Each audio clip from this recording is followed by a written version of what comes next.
YouTube और Facebook में उपस्थित सभी को मेरा जय गुरु। आज मैं चर्चा करूंगा छात्र एवं शिष्य के 7 लक्षण। कौन सा ऐसा 7 लक्षण है जिसको हम अगर पालन करते हैं तो हम ठीक ठीक एक छात्र या एक शिष्य बन पाते हैं। और यदि हम इसको पालन नहीं करते हैं तो हम ना तो छात्र कहलाएंगे ना हम शिष्य कहलाएंगे।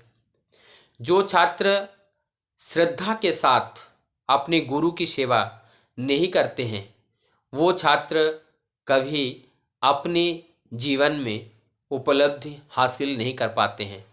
श्रद्धा के साथ सेवा का मतलब है गुरु ने जो कार्य हमें दिया उस कार्य को निष्ठा के साथ हमें निभाने का प्रयास करना है, और वो अगर हम नहीं करते हैं तो हमारे जीवन में वो उन्नति वो ऊंचाई तक हम नहीं पहुंच पाते हैं। ये पहला पॉइंट है। दूसरा पॉइंट है, जो गुरु के द्वारा जो आदेश हमें दिया जाता है और उस आदेश को पालन करने में मुझे संकोच होता है, मुझे संकोच लगता है या अपने आप को छोटा महसूस होता है। अगर गुरु के आदेश पालन करने के लिए हमें अपने आप को छोटा महसूस हो तो हमें समझ लेना चाहिए कि हमारा ये जो छात्र होने का अधिकार हमारा नहीं है। छात्र का जो मूलभूत छात्र या शिष्य हम नहीं बन पाए हैं। थर्ड पॉइंट है कि अगर कोई कठिन शब्द, अगर वो कठिन शब्द हमारे गुरु के द्वारा अगर बताए जाते हैं तो हमें उस कठिन शब्द के प्रत्युत्तर करके मुझे गुस्सा या नाराज़गी का जाहिर नहीं करना है, क्योंकि गुरु हमें जिस बात को बताते हैं वो बात हमारे लिए कल्याणकारी होते हैं। इसलिए गुरु के जो डांट हमें कभी भी गुस्सा नहीं करना है। फोर्थ पॉइंट है, जो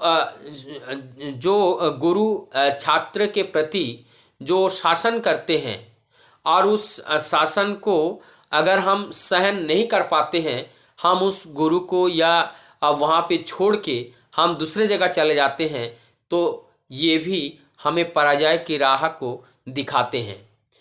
तो और पांचवा पॉइंट है कि जो गुरु का जो निर्देश होता है वो हमें निष्ठा के साथ उस कार्य को हमें जीवन में परिपालन करना है। निष्ठा के साथ का मतलब है हमें उसमें विश्वास के साथ लगे रहना पड़ेगा और जिससे वो कार्य हम पूरा कर सकते हैं। और निष्ठा के साथ मतलब ये है कि हमारे जो गुरु या गुरुजन हमारे सामने बैठे हैं तो हम उनके डर के मारे कर रहे हैं, वो जब चले गए तो हम करना बंद कर दिए। ये निष्ठा नहीं कहलाते हैं। निष्ठा कहलाते हैं जो दायित्व हमें दिया गया उस दायित्व को चाहे कोई देखे चाहे ना देखे, हम उसको पूरा उसको हम परिपालन करें और उसको पूर्ण करें, तो इसे बोलते हैं निष्ठा। तो ये निष्ठा भी एक गुण हमें अंदर छात्र या शिष्य के अंदर होना चाहिए। उसके बाद जो छठा जो पॉइंट है वो है आलस्य परायण।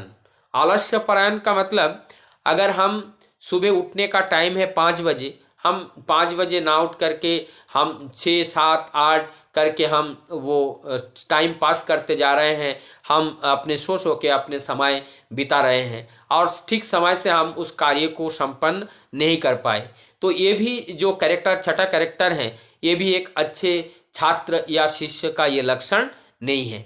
उसके बाद जो 7वां लक्षण है, 7वां जो गुण है, जो गुरु हमारे कितना भी भर्त्सना करे, कितना भी हमें कोई शब्द बोले और हमें वो भगा दे, कुछ भी करे, हमारे ऊपर कितना भी गुस्सा करे, लेकिन हम गुरु को छोड़ करके नहीं जाएंगे, उनके निर्देश को हम परिपालन करेंगे। तो ये जो 7 पॉइंट्स हैं, इस 7 पॉइंट को जब हम जीवन में ठीक ठीक परिपालन करने की चेष्टा करते हैं तभी हम एक ठीक ठीक छात्र या शिष्य बन पाते हैं। और अगर हम इस बात को ठीक ठीक अपने जीवन में हम परिपालन नहीं करते हैं तो वहाँ पे हम छात्र या शिष्य के लायक नहीं होते हैं। तो हमें अगर ठीक से छात्र या शिष्य हमें बनना है तो हमें गुरु के आदेश निर्देश को सर्वोपरि रखते हुए हमारी ये जीवनचर्या में पार्टिसिपेट करना है।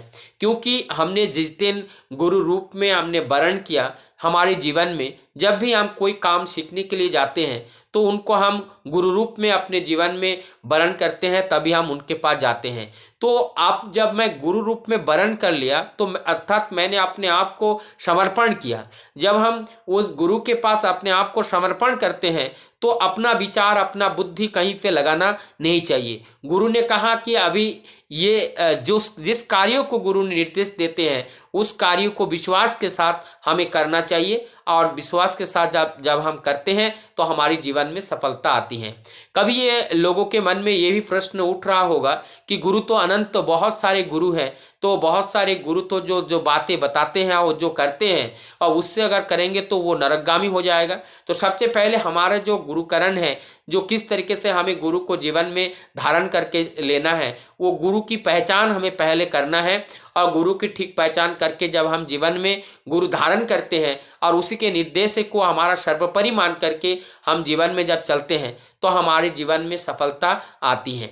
तो और इस वीडियो को आगे ना बढ़ा करके मैं यही आशा करूँगा कि जो भी छात्र या जो भी शिष्य जो जहाँ पे भी है, जिस रूप से भी ज्ञान प्राप्त कर रहा है, ये जो 7 पॉइंट है, इस 7 पॉइंट को अगर ध्यान में रखते हुए हम गुरु के निर्देश को अगर परिपालन करते हैं तो हमारे जीवन में सफलता निश्चित आती है।